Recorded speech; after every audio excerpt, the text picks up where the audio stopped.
കേരളത്തിൽ തന്നെ ഒരു കേന്ദ്ര സർക്കാർ ജോലി ഏതൊരു മലയാളിയുടെയും സ്വപ്നമായിരിക്കും. എങ്കിലിനി ആ സ്വപ്നം സാക്ഷാത്കരിക്കാം. VSSC ഫാർമസിസ്റ്റ് നോട്ടിഫിക്കേഷൻ വന്ന കാര്യം നിങ്ങൾ അറിഞ്ഞിരിക്കുമല്ലോ. ഈ ഒരു അവസരം ഫസ്റ്റ് ക്ലാസ് DPharm ഹോൾഡേഴ്സിന് മാത്രമാണ്.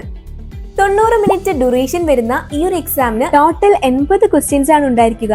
അതും ഫുൾ ഫാർമസി റിലേറ്റഡ് ക്വസ്റ്റ്യൻസ്. എന്നാൽ ഒരു തെറ്റുത്തരത്തിന് 0.33 നെഗറ്റീവ് മാർക്കും വരുന്നുണ്ട്. കേന്ദ്ര സർക്കാർ എക്സാം ആണെങ്കിലും എക്സാം സെന്റർ കേരളത്തിൽ തന്നെയാണ്. 29,200 രൂപ മുതൽ 92,300 രൂപ വരെ സ്കെയിൽ ഓഫ് പേ വരുന്ന ഈ ഒരു അവസരത്തിന് അപ്ലൈ ചെയ്യാനുള്ള അവസാന തീയതി 16/6/2025 ആണ്. ഇനി കുറഞ്ഞ സമയത്തിനുള്ളിൽ ഇതൊന്ന് പഠിച്ചെടുക്കണ്ടേ? അതിനായി മെഡിടെക് പുതുതായി സ്റ്റാർട്ട് ചെയ്യുന്ന VSSC ഫാർമസിസ്റ്റ് കോച്ചിങ് ക്ലാസ്സിലേക്ക് വേഗം തന്നെ ജോയിൻ ചെയ്തോളൂ.